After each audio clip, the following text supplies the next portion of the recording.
Hi guys এফালে যাব ওলাইছোঁ বলকচোন আপোনালোকেও মোৰ লগত মোৰ ঘৰৰ ওচৰতে এয়া গাড়ীবিলাক ৰখাই থৈছে দেখিছে নহয় ভিতৰত মানুহ আহিছে বোধ কৰোঁ ইয়াৰ পৰা দেখা পোৱা নাযায় এয়া ৰূপকোঁৱৰ জ্যোতিপ্ৰসাদ বিদ্যাপীঠ ভিতৰত কি হয় বলকচোন যাওঁ ভিতৰত কিনো হৈছে কি আয়োজন চলিছে চাবলৈ যাম আহক এটা বিজ্ঞান শৈক্ষিক অনুষ্ঠানত আহিছোঁ এয়া আমাৰ দৰং জিলাৰ চিপাঝাৰ ব্লকৰ অন্তৰ্গত আৰ্যভট্ট বিজ্ঞান কেন্দ্ৰৰ দ্বাৰা অনুষ্ঠিত অনুষ্ঠান হালধীয়া টি চাৰ্ট পিন্ধি থকা চিপাঝাৰ হায়াৰ ছেকেণ্ডাৰীৰ টিচাৰ ইকবাল দাই মোক মতাৰ কাৰণে মই ইয়ালৈকে আহিলোঁ আদৰণি পৰ্ব চলিল ইয়াৰ পিছত বন্তি প্ৰজ্বলন আছে আমাৰ ভাৰতবৰ্ষৰ স্বনামধন্য বৈজ্ঞানিক আৰ্যভট্টৰ ফটোৰ সন্মুখত বন্তি প্ৰজ্বলন কৰি অনুষ্ঠান উদ্বোধন কৰা হ'ল এখেত আছিল 476 পৰা 550 শতাব্দীৰ ভিতৰত গুপ্ত যুগৰ বৰামিহিৰৰ সমসাময়িক এওঁ তিনিটা বিষয়ত বিজ্ঞানী গণিত পদাৰ্থ বিজ্ঞান আৰু জ্যোতিৰ্বিজ্ঞান প্ৰাচীন ভাৰতৰ গণিতজ্ঞ এওঁ বীজগণিত ত্ৰিকোণমিতিৰ অৱদান আছে শূন্যৰ আৱিষ্কাৰক দশমিকৰ স্থিতিৰ লগতে চন্দ্ৰ সূৰ্য গ্ৰহণৰ দিন নিৰ্ধাৰিত কৰিছিল বীজগণিতৰ জনক এওঁ সেইকাৰণে এই অনুষ্ঠানটোৰ নাম আৰ্যভট্ট বিজ্ঞান কেন্দ্ৰ বুলি দিয়া হৈছে চিপাঝাৰৰ বিভিন্ন স্কুলৰ ছাত্ৰ ছাত্ৰী আৰু শিক্ষকে এই অনুষ্ঠানত ভাগ ল'বলৈ আহিছে নিজৰ প্ৰতিভা প্ৰকাশ কৰিব আজি তেওঁলোকক মই আহ্বান জনাইছোঁ এয়া তেখেতক এখন খোলা মঞ্চৰ আহ্বান জনাইছে এই বিদ্যালয়ৰ প্ৰাক্তন ছাত্ৰ বিগত বৰ্ষবোৰৰ দৰে এইবেলিও আমি আৰ্যভট্ট বিজ্ঞান কেন্দ্ৰ বাকী 4টা ব্লকৰ লেখীয়াকৈ চিপাঝাৰ শিক্ষা খণ্ডৰ অধীনত চিপাঝাৰ ব্লকৰ অধীনত আজি আমি 4টা প্ৰতিযোগিতা আৰম্ভ কৰিবৰ কাৰণে প্ৰয়াস কৰিছোঁ আজি চিত্ৰাংকন পোষ্টাৰ মেকিং প্ৰতিযোগিতা লগতে হ'ব বিজ্ঞানভিত্তিক মডেল প্ৰতিযোগিতা আইডিয়া মেকিং প্ৰতিযোগিতা আৰু আকস্মিক বক্তৃতা প্ৰতিযোগিতা মই প্ৰথমটো প্ৰতিযোগিতা আৰম্ভ কৰিবৰ কাৰণে আমি আগবাঢ়িছোঁ এয়া চিত্ৰাংকন প্ৰতিযোগিতা বিভিন্ন বিদ্যালয়ৰ পৰা চিপাঝাৰ শিক্ষাখণ্ডৰ বিভিন্ন বিদ্যালয়ৰ পৰা প্ৰায় 50 গৰাকী ছাত্ৰ ছাত্ৰী আজি ইয়াত আহি উপস্থিত হৈছে এয়া আমি আৰম্ভ কৰিবৰ কাৰণে প্ৰয়াস কৰিছোঁ আৰু চিপাঝাৰ শিক্ষাখণ্ডৰ সমন্বয়ক সন্মানীয় শ্ৰীমন্ত বৰুৱা ছাৰে কৈ দিব যে আমি চিপাঝাৰ ব্লক আৰ্যভট্ট কেন্দ্ৰই আমি আজি বিভিন্ন কাৰ্যসূচীৰে এই প্ৰতিযোগিতাসমূহ আৰম্ভ কৰিব ওলাইছোঁ প্ৰথম কাৰ্যসূচী হিচাপে আমি চিত্ৰাংকন প্ৰতিযোগিতা আৰম্ভ কৰিছোঁ ইতিমধ্যে আমাৰ ইয়াত যথেষ্ট সংখ্যক ছাত্ৰ ছাত্ৰীয়ে আহি অংশগ্ৰহণ কৰিছে আমি 2টা কেটেগৰীত এই প্ৰতিযোগিতা আৰম্ভ কৰিছোঁ এটা হ'ল আপোনাৰ ক্লাছ 9ৰ পৰা 12লৈকে আনটো হ'ল ক্লাছ 5ৰ পৰা 8লৈকে ইয়াত যথেষ্ট সংখ্যক ল'ৰা ছোৱালী ইতিমধ্যে আমি প্ৰতিযোগিতাত অংশগ্ৰহণ কৰা দেখিছোঁ আৰু দেখি আমাৰ ভাল লাগিছে যে ছাত্ৰ ছাত্ৰীসকলৰ যিটো উৎসাহ এই উৎসাহৰ যোগেদি তেওঁলোকৰ প্ৰতিযোগিতাত অংশগ্ৰহণ কৰক আৰু এখন আৰ্যভট্টৰ এই মঞ্চটো তেওঁলোকে সফলভাৱে প্ৰয়োগ কৰি যাতে ইয়াৰ পিছত আমি ডিষ্ট্ৰিক্ট পৰ্যায়লৈকে তেওঁলোকক লৈ যাব পাৰোঁ তাৰ শুভকামনা জনাইছোঁ আমাৰ আৰ্যভট্ট চায়েন্স কেন্দ্ৰৰ জৰিয়তে আমি আজি 2024 চনৰ 30 জুন তাৰিখে ৰূপকোঁৱৰ জ্যোতিপ্ৰসাদ বিদ্যাপীঠত অনুষ্ঠিত কৰিছোঁ তাত আমাৰ বিভিন্ন স্কুলৰ পৰা প্ৰতিযোগিতা আহি ইয়াত জইন কৰিছে আৰু প্ৰথম কাৰ্যসূচী হিচাপে আমি এই ছবি অঁকা প্ৰতিযোগিতাটো আৰম্ভ কৰিছোঁ দ্বিতীয় কাৰ্যসূচীতে আমি আকস্মিক বক্তৃতা আৰম্ভ কৰিম আৰু তৃতীয় কাৰ্যসূচীতে আমি আমাৰ যি প্ৰজেক্ট বনাইছোঁ সেই প্ৰজেক্ট আমি আকৰ্ষণীয়ভাৱে আমি তাত উপস্থাপন কৰিম যিয়ে নহওক যিসকল ছাত্ৰ ছাত্ৰীয়ে আহি আমাৰ এই প্ৰতিযোগিতাখিনিত অংশগ্ৰহণ কৰিলে আমি আটাইখিনি ছাত্ৰ ছাত্ৰীকে আমি ধন্যবাদ তথা ভৱিষ্যত আগুৱাই যোৱাৰ আমি আশীৰ্বাদ কৰিছোঁ গতিকে এইখিনিয়ে কৈ মোৰ এই কথাখিনি মই সামৰণি মাৰিছোঁ ধন্যবাদ আমাৰ মাজত উপস্থিত আছে এইখন বিদ্যালয় অৰ্থাৎ ৰূপকোঁৱৰ জ্যোতিপ্ৰসাদ বিদ্যাপীঠৰ সন্মানীয় প্ৰধান শিক্ষক নুৰুল ইছলাম ছাৰ উপস্থিত আছে দেওমন্নয় উচ্চতৰ মাধ্যমিক বিদ্যালয়ৰ সন্মানীয় অধ্যক্ষ ত্ৰৈলোক্য মোহন গোস্বামী ছাৰ জনতা মহাবিদ্যালয়ৰ অৱসৰী অধ্যক্ষ হৰেণ ডেকা ছাৰ আমাৰ মাজত আছে আমাৰ মাজত বিচাৰকৰূপে আছে গুৰু ব্ৰহ্মা ছিনিয়ৰ ছেকেণ্ডেৰী স্কুলৰ প্ৰাণজিৎ শইকীয়া ছাৰ সদ্য অৱসৰী প্ৰাণজিৎ চৰকাৰ ছাৰ সদ্য অৱসৰী দিলীপ শইকীয়া ছাৰ আমাৰ মাজত আছে সমন্বয়ক চিপাঝাৰ শিক্ষাখণ্ডৰ শ্ৰীমন্ত বৰুৱা ছাৰ উপস্থিত আছে PD একাডেমীৰ বিষয় শিক্ষক সন্মানীয় ৰিপুঞ্জয় শৰ্মা ছাৰ আমাৰ মাজত উপস্থিত আছে। আমি সকলোকে আৰ্যভট্ট বিজ্ঞান কেন্দ্ৰৰ তৰফৰ পৰা স্বাগতম আৰু ওলগনি জনাইছোঁ। পশ্চিমবংগলৈ ব্লকৰ পুষ্প কলিতা ছাৰো আমাৰ মাজত আছে।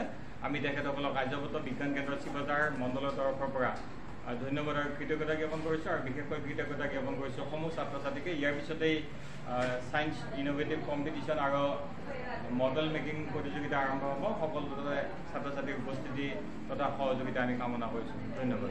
এই অনুষ্ঠানটো এইবাৰে নে আগতেও ইয়াতে হৈছিলে দাদা? প্ৰত্যেক বৰ্ষতে হৈ থাকে আৰ্যভট্ট বিজ্ঞান কেন্দ্ৰৰ উদ্যোগত। ইয়াৰ পিছতে ইয়াৰ পৰা 4টা প্ৰতিযোগিতা হ'ব। 4টা প্ৰতিযোগিতাৰ 3গৰাকীকৈ প্ৰতিযোগী প্ৰত্যেকটোৰে জিলা পৰ্যায়ত যাব। যদি জিলা পৰ্যায়ত পুৰস্কাৰ পায় তেনেহ'লে প্ৰত্যেকটোৰ পৰা দুগৰাকীকৈ ৰাজ্যিক পৰ্যায়লৈ নিৰ্বাচিত হ'ব।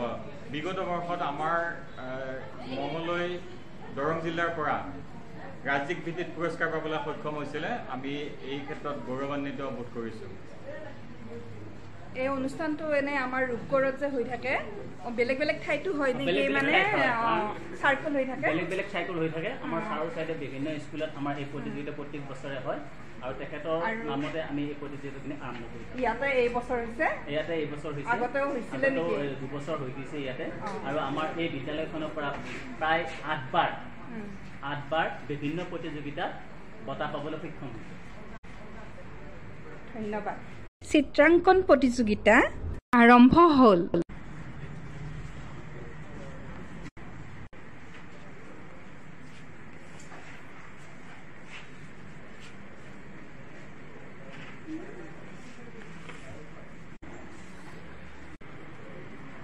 ছবিখনৰ নাম আছেনে?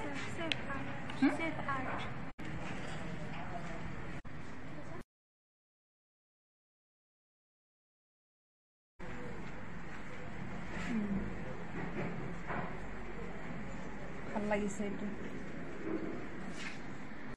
ঘৰ তোমাৰ কোন স্কুলৰ?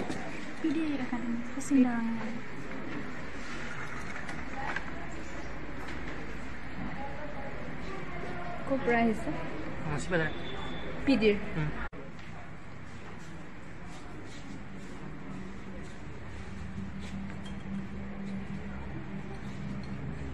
কিহৰ ওপৰত?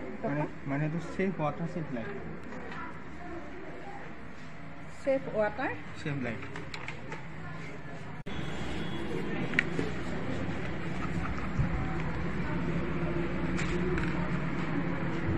কোন স্কুলৰ ওপৰত? মই ৰূপগড় জ্যোতি প্ৰসাদ বিদ্যাপীঠ। কোন স্কুলৰ? মই ৰূপগড় জ্যোতি প্ৰসাদ বিদ্যাপীঠ। এই যে দেখি যে কিতাপখন প্ৰতিযোগীসকলক দিব, তাৰ কাৰণে পেকেটিং কৰি আছে মোৰ পিছফালে দেই। কিতাপ কেইখন বিজ্ঞান ভিত্তিত, এইখন আৰু এনেধৰণৰ আন। আমি এতিয়া বাৰাণ্ডাৰ ফালে যাওঁ। তাত সৰু সৰু বৈজ্ঞানিক কেইটামান আহিছে। কিনো লৈ আহিছে তাকে চাম আৰু এওঁলোকৰে হয়তো কোনোবা নহয় কোনোবা এজন ভৱিষ্যত বৈজ্ঞানিকো হৈ যাব পাৰে। আহকচোন চাওঁ। ভাইটিটোৰ মই সুধিব আহিছোঁ, কোন স্কুলৰ বাবা? ঠিক আছে, এইটো কি দেখাবা তুমি? বিদ্যুৎ চুম্বক। কোনো দানাত তামৰ তাৰেৰে মেৰিয়াই কুণ্ডলী কৰি বিদ্যুৎ পৰিবাহিত কৰিলে ই চুম্বকৰ ৰূপ পায় আৰু বিদ্যুৎ পৰিবাহিত বন্ধ কৰিলে ই আগৰ ৰূপত আহে, অৰ্থাৎ চুম্বকত্ব হেৰুৱায়।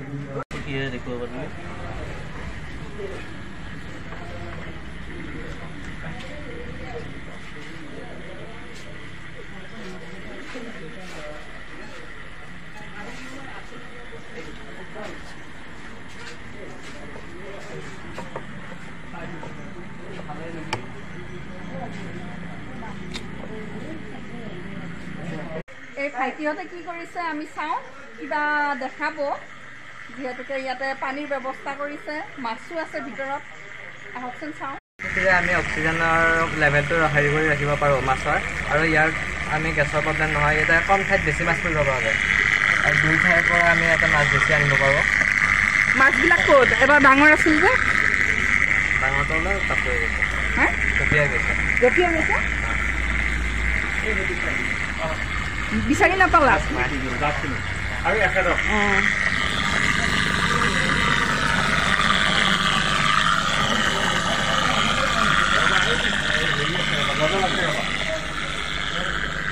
আৰু ইফালে মানে কাৰেণ্ট দি আহিছে চ'লাৰ ছিষ্টেমৰ জৰিয়তে।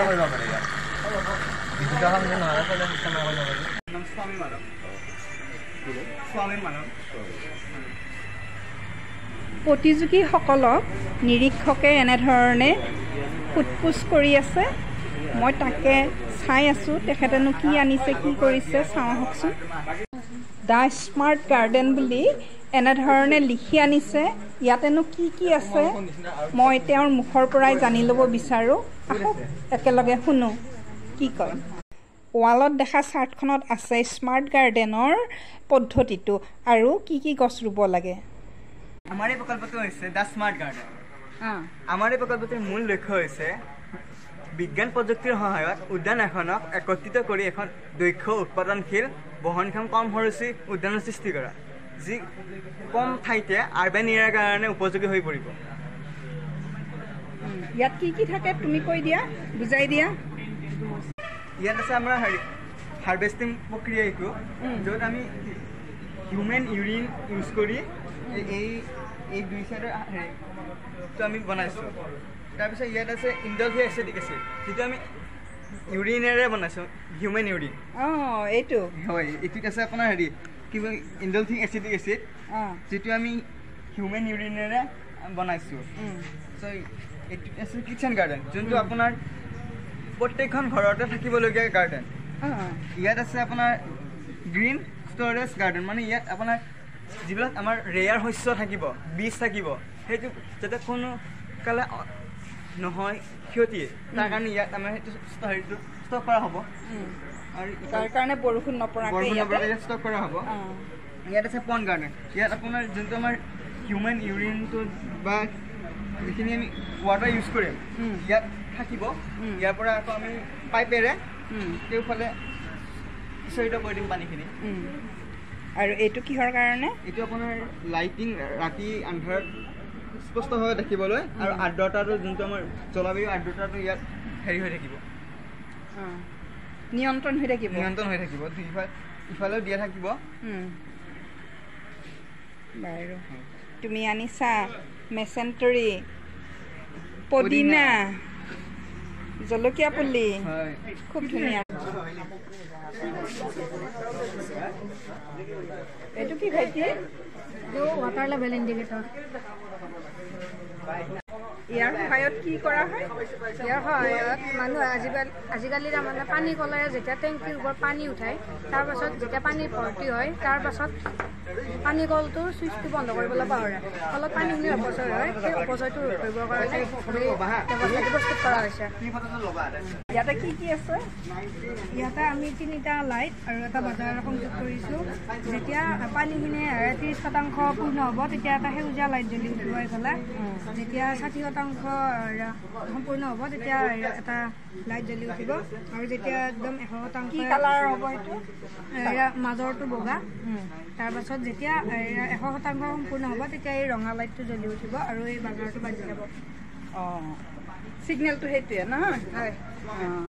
ভৱিষ্যতৰ সম্ভাৱ্য বৈজ্ঞানিকবিলাকক চাই মই ইয়াতে আহি বহিলোঁ, মানে হলঘৰটোত, যিহেতুকে ইয়াতে আকস্মিক বক্তৃতাৰ প্ৰতিযোগিতা আছে। কিনো হয় বিজ্ঞানৰ ওপৰত মই শুনো আৰু চাই থাককচোন শেষলৈকে। অহা 2 জুলাই তাৰিখে মঙলদৈ নিউজ ক্লাবত লগ হ'ম, গতিকে এইটো অকণ আগতীয়াকৈ দিলোঁ। যিসকলে প্ৰথম, দ্বিতীয়, তৃতীয় হ'ব, প্ৰত্যেকটো কেটেগৰীৰ পৰা 3গৰাকীকৈ আমি নিৰ্বাচন কৰিম। 4গৰাকীও হ'ব পাৰে কিবা কাৰণত, 2গৰাকী। চাৰ্টিফিকেটৰ কাম চলিয়ে আছে, সোনকালে শেষ হ'ব, চাই থাককচোন শেষলৈকে। মোবাইল ফোনৰ পৰা বহুতো জ্ঞান লাভ কৰিব পাৰোঁ, বহুত দূৰ দূৰণিলৈ কথা বতৰা পাতিব পাৰোঁ। দুৰ্যোগ যাৰ দ্বাৰা মানুহৰ অশেষ ক্ষতি সাধন হয়। এই দুৰ্যোগটো হৈছে ভূমিকম্প। ভূমিকম্প এবিধ প্ৰাকৃতিক দুৰ্যোগ যাৰ দ্বাৰা মানুহৰ অশেষ ক্ষতি সাধন হয়। মানুহৰ অট্টালিকাবোৰ ভাঙি পৰে, অশেষ মানুহ মৃত্যুমুখত পৰে আৰু বহুতো মানুহ গৃহহাৰা হয়। ফলত দেশত এক দুৰ্ভিক্ষই দেখা দিয়ে। এই ভূমিকম্পটোৰ সৃষ্টি কেনেকৈ হয় বাৰু? এই ভূমিকম্পটোৰ সৃষ্টি হয় যেতিয়া মাটিৰ তলত থকা প্লেটবোৰ বছৰৰ এটা নিৰ্দিষ্ট সময়ত লৰচৰ কৰে তেতিয়া আমাৰ ভূমি বা কঁপি উঠে। এই কঁপি উঠা অৱস্থাটোকে ভূমিকম্প বুলি কোৱা হয়। এই বিজ্ঞান দিৱসটো আমি 28 ফেব্ৰুৱাৰী তাৰিখে পালন কৰোঁ আৰু এই বিজ্ঞান দিৱসটো সমগ্ৰ বিশ্বতে পালন কৰোঁ, যাক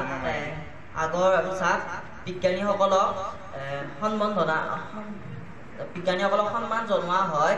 আগৰ সমাজখনক আধুনিক সমাজলৈ পৰিৱৰ্তন কৰিব পৰা গৈছে।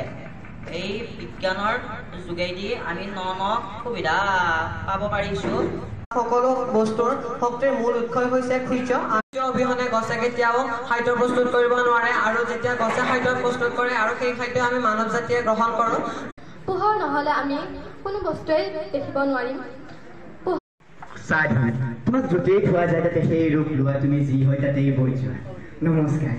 আজি আকস্মিক ভিতৰত মোৰ ভাগত এনেকুৱা এটা বিষয় পৰিছে যি অবিহনে আমাৰ মানুহ হয়তো সম্পূৰ্ণ জীৱ জাতি, সম্পূৰ্ণ পৃথিৱীখনে অসাৰ হৈ পৰিব। আপোনালোকে ভাবিব পাৰিছেনে মোৰ ভাগত কি পৰিছে? যদি আপোনালোকে ভাবিছে ঠিকেই ভাবিছে, মোৰ ভাগত পৰিছে পানী। পানী জীৱৰ প্ৰাণ, আমাৰ প্ৰাণ বুলি ক'লেও ভুল হোৱা নহ'ব। ই যেতিয়া আকাশত থাকে, ই তেতিয়া বৰষুণ নাম পায়, মাটিত আহিলে ই নদী নিজৰাৰ নাম পায়। হয়তো ই আকাৰহীন, পানী হয় আকাৰহীনে, কাৰণ যি পাত্ৰতে থোৱা যায় সেই পাত্ৰতেই ৰূপ লয়। ই স্বাদহীনো বৰণহীনো।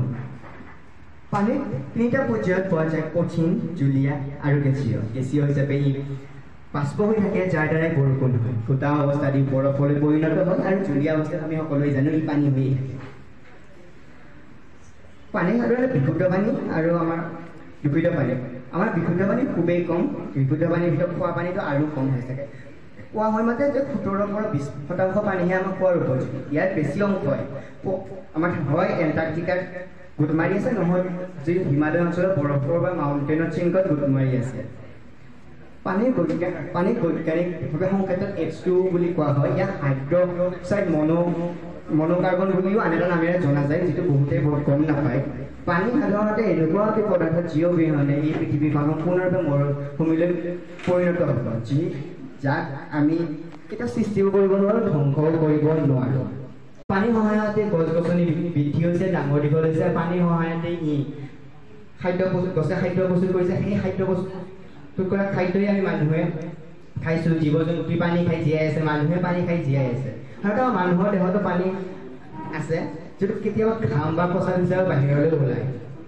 আৰু আমি ভাবোঁ যে পানী এইটো কি হয় বা কেনেকুৱা হয়, কিন্তু পানীৰ যিটো এটা পৰ্যায় থাকে, পানীক আমি সদায় সংৰক্ষণ কৰি ৰাখিব লাগে। আমি ভাবোঁ বৰষুণৰ পানী বিভিন্ন ধৰণৰ মানুহে সংৰক্ষণ নকৰে, কিন্তু আমি বৰষুণৰ পানীও সংৰক্ষণ কৰি ৰাখিব লাগে, কাৰণ পৃথিৱীত খোৱা পানীৰ সংখ্যা তেনেই তাকৰ। ইয়াত উপস্থিত হোৱা সমূহ প্ৰতিযোগীয়ে অত্যন্ত সুন্দৰ হৈছে বুলি ক'ব লাগিব। তেওঁলোকে প্ৰতিযোগিতা এনেধৰণে সমাপ্ত হ'ল। এতিয়া বঁটা বিতৰণী কৰিছে সকলো প্ৰতিযোগিতাত, আৰু আমি তেওঁলোকক স্বামীন আলম আৰু স্বামী আলম মডেল মেকিং কম্পিটিশ্যনৰ সৰ্বশ্ৰেষ্ঠ বিজয়ী। দ্বিতীয় শ্ৰেষ্ঠ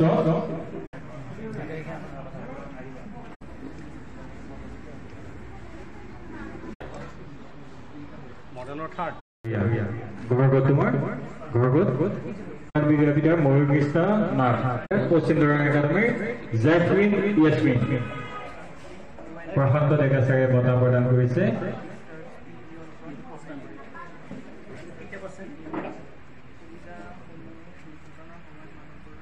এইবাৰ হৈছে আমি এক্সটেম্পৰ স্পীচলৈ পৰৱৰ্তী বঁটা প্ৰদান কৰিব।